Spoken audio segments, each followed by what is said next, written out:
Hi friend, జై శ్రీరామ్ ఛానల్కు స్వాగతం.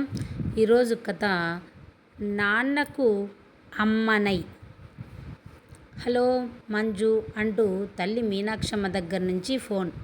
అమ్మ ఎలా ఉన్నావు, నాన్న ఎలా ఉన్నారు అడిగింది మంజుష. నాన్న గురించేనమ్మా నా దిగులంతా, ఏమిటో ఈ మధ్య మతిమరుపు ఎక్కువయింది అని నిట్టూర్చింది మీనాక్షమ్మ.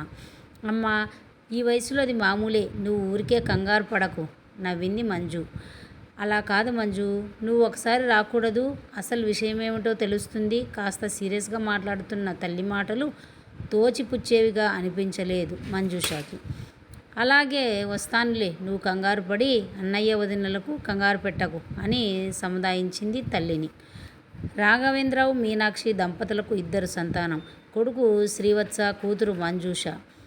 శ్రీవత్స భార్య త్రిపురతో హైదరాబాద్లో తల్లిదండ్రులతో కలిసే ఉంటాడు. అతను ఓ ప్రైవేట్ కంపెనీలో మేనేజర్గా పనిచేస్తున్నాడు. వాళ్లకు 5 ఏళ్ల పాప హర్షిని. కూతురు మంజుష సిద్ధార్థతో పెళ్ళై బెంగళూరులో ఉంటుంది. Siddhartha software engineer. రాఘవేంద్రరావు ప్రభుత్వ రంగ సంస్థలో పనిచేసి 2 ఏళ్ల క్రితం రిటైర్డ్ అయ్యాడు. మంజుష ట్రైన్లో హైదరాబాద్కు బయలుదేరింది. నాన్నకు ఏమైంది? పోయినసారి తాను హైదరాబాద్ వెళ్ళినప్పుడు బాగానే ఉన్నారే? మంజుష ఆలోచించసాగింది. 6 నెలల క్రితం. అమ్మాయి, కళ్ళజోడు ఎక్కడ పెట్టావు అంటూ ఒక్కటే వెతుకుతున్నాడు రాఘవేంద్రరావు. ఇదిగో ఇక్కడే టీపాయ్ మీద ఉంది, చూడండి నాన్న అని తీసి ఇచ్చింది మంజుష. మీ నాన్నకు మతిమరుపు ఎక్కువైందే మంజు అంది మీనాక్షి. మీ అమ్మకు మాత్రం మతిమరుపు లేదనుకున్నావా? దువ్వెన ఎక్కడ పెట్టాను, పట్టకారు ఎక్కడ పెట్టాను అంటూ వెతుకుతూ ఉంటుంది. ఒక్కొక్కసారి వంటింట్లో ఫ్రిడ్జ్ దగ్గరికి వచ్చి, అవును నేను దేనికోసం వచ్చాను అని మమ్మల్ని అడుగుతుంది తెలుసా అని తండ్రి అంటుంటే అందరూ పగలబడి నవ్వేవారు. మీనాక్షమ్మ మాత్రం మూతి ముడుచుకొని వంటింట్లోకి వెళ్ళిపోయేది. ఇవన్నీ తలపుకు వచ్చి చిన్నగా నవ్వుకుంది మంజుష. మంజుష రాకకు అందరూ సంతోషపడ్డారు. తల్లి చెప్పిందంతా సీరియస్గా ఏమీ అనిపించలేదు తండ్రిని చూస్తే. ఆ మాటే అంది తల్లితో. నీకేం తెలుస్తుందిగా అన్న మీనాక్షమ్మ మాటల్లో ఏదో తెలియని బాధ కనపడింది మంజుషకి.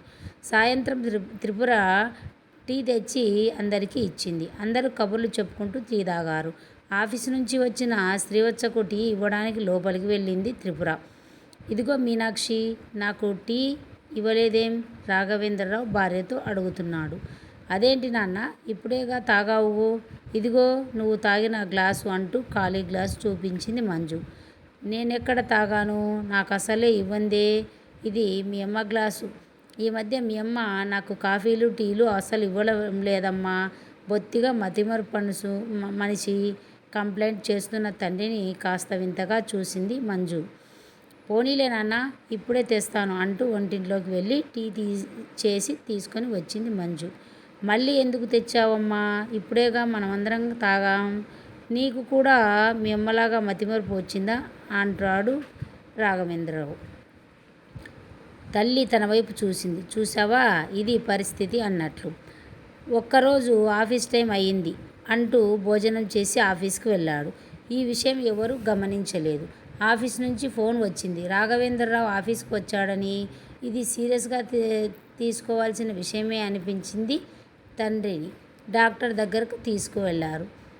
ఈ వయసులో వచ్చే డిమెన్షియా కానీ అల్జీమర్స్ కానీ అయిండొచ్చు అన్నాడు ఆయన. పరీక్షలు చేద్దాం అంటూ జాగ్రత్తగా చూసుకోమని చెప్పి ఏవో కొన్ని మందులు వాడమన్నారు.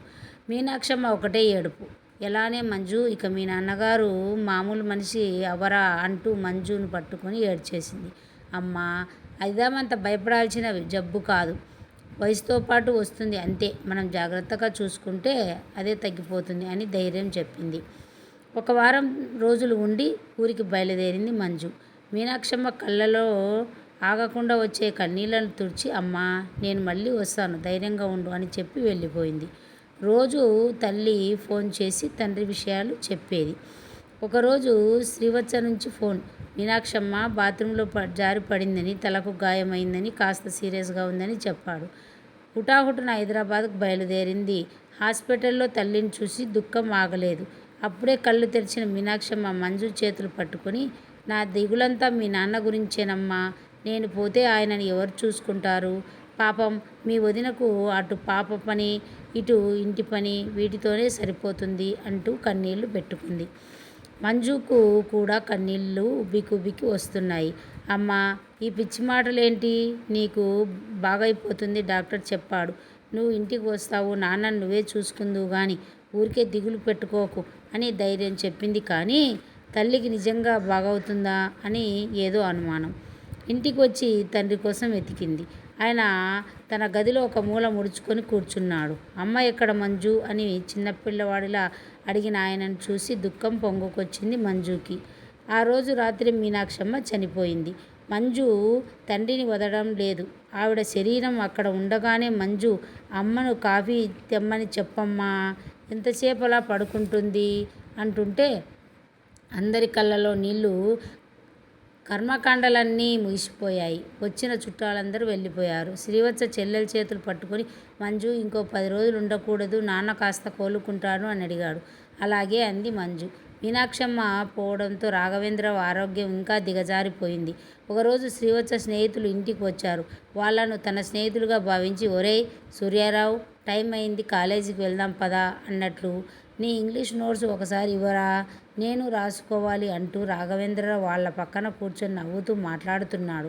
ఆయనను లోపలి తీసుకురావడానికి తల ప్రాణం తోకకు వచ్చినట్లయింది. ఇంకొక రోజు ఎవరో తెలిసిన వాళ్ళు వస్తే, మా అమ్మాయికి ఒక మంచి సంబంధం ఉంటే చెప్పండి అని వాళ్ళ దగ్గర కూర్చొని తన వివరాలన్నీ చెప్తున్నాడు.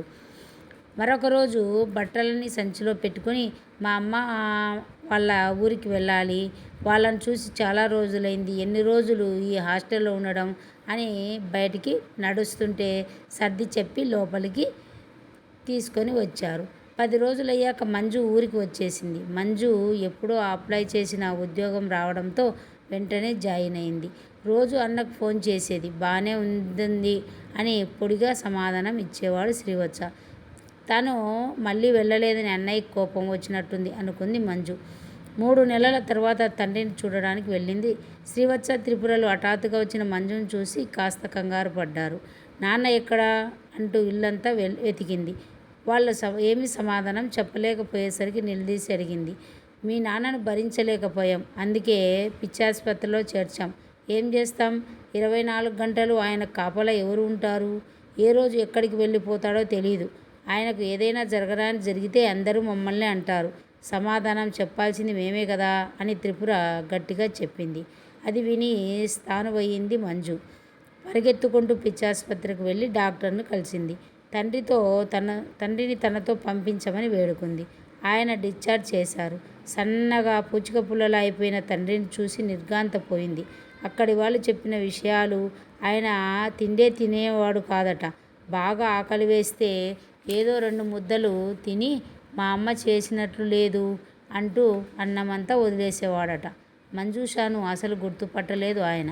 ఎవరమ్మా నువ్వు అంటూ ఏగాదిగా చూశాడు. మంజుకు దుఃఖం పొంగుకొచ్చింది. తండ్రిని తీసుకుని ఆ రోజే బెంగళూరుకు వచ్చేసింది. ఒక వారం రోజుల తర్వాత తండ్రి కోసం కొంచెం కుదుట పడ్డట్టయింది.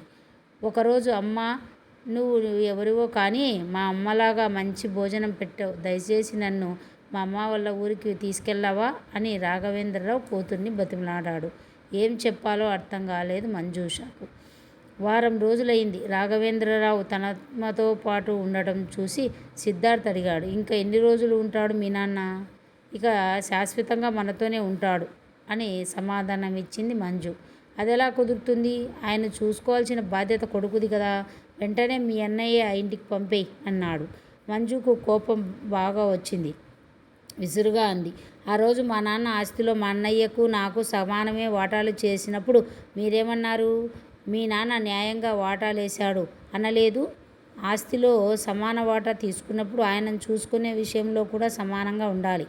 కూతుళ్ళకు హక్కులు కావాలి కానీ బాధ్యతలు అక్కర్లేదా? ఇదెక్కడి న్యాయం అంది కోపంగా. ఆయనతోనూ తమతో ఉంచుకోవడానికి సిద్ధార్థ ససేమిరా ఒప్పుకోలేదు. వేరే ఇల్లు తీసుకొని తండ్రితో పాటు ఉండటానికి నిశ్చయించుకుంది మంజు. సిద్ధార్థ మౌనంగా ఉండిపోయాడు. కొన్ని రోజులు పోయాక తానే వస్తుందిలే అని ధీమాగా ఉన్నాడు.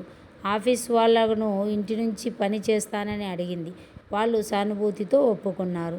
తండ్రికి చూసుకోవడానికి పని మనిషి సాయంతో ఒక కుర్రవాడిని కుదుర్చుకుంది. కొన్ని రోజులకు రాఘవేంద్రరావుకి ఏమనిపించిందో, నువ్వు మా అమ్మవే కదూ అని అడిగాడు. మంజులో తన తల్లి పోలికలు కనిపించాయేమో. మంజుకు తన తల్లి అనే అనుకున్నాడు. ఇంకేమనాలో తెలియక అవునన్నట్లు తలూపింది. అంతే. ఆ రోజు నుంచి ఆ నాన్నకు తల్లిగా మారిపోయింది. మరో నెల రోజుల తర్వాత సిద్ధార్థ నుంచి ఫోన్, ఇప్పటికైనా ఇంటికి రమ్మని. తండ్రిని వదిలిపెట్టి వచ్చే ప్రసక్తే లేదని ఖండితంగా చెప్పేసింది. ఇదంతా తెలిసిన సిద్ధార్థ తల్లిదండ్రులు విషయం ఏమిటో కనుక్కుందామని హుటాహుటిన వచ్చారు. కొడుకు దగ్గర విషయం విని వెంటనే కోడలి దగ్గరికి వచ్చారు. వెంటనే ఇంటికి పదమ్మన్నారు. మంజు అంది, అత్తయ్య, మీరు నాలాగా ఒక ఇంటి ఆడపడిచే కదా. ఇన్ని రోజులు నాన్నని తమ దగ్గర ఉంచుకున్నాడు మా అన్నయ్య. ఇప్పుడు వీలు కాదంటున్నాడు. మా నాన్న రుణం తీర్చుకునే బాధ్యత నాకు లేదా? అలా అని అత్తింటి బాధ్యతలు నిర్లక్ష్యం చేయను. ఆ బాధ్యతలు కూడా ఇదివరకలాగా నేను సంతోషంగా స్వీకరిస్తాను. మీ అమ్మాయి పెళ్ళికి డబ్బులు కావాలంటే నాకు మా పుట్టింటి వాళ్ళు ఇచ్చిన డబ్బు మీకు ఇచ్చాను కదా. మీరు అభ్యంతరం పెట్టినా నా డబ్బు మీది కాదా అనలేదా? మీ మోకాలుకు ఎక్కడ ఆపరేషన్ చేయించి 6 నెలలు నేను జాగ్రత్తగా చూసుకోలేదా? ఇప్పుడు మా నాన్న విషయంలో మీరు అభ్యంతరం ఉందంటే నాకు ఆశ్చర్యంగా ఉంది అంది ఆవేదనగా. ఆవిడకు కూడా తన పూర్వపు రోజులు గుర్తుకొచ్చాయి. అవును, తన తండ్రి పోయిన కొత్తలో తల్లిని ఇంటికి తీసుకువచ్చింది. అప్పుడు అత్తమామలు తీవ్రంగా వ్యతిరేకించారు. భర్తను బతిమలాడింది. 1-2 నెలలు తల్లి తమ దగ్గర ఉంటుందని, దుఃఖం నుంచి కాస్త కోలుకున్నాక పంపించేస్తానని.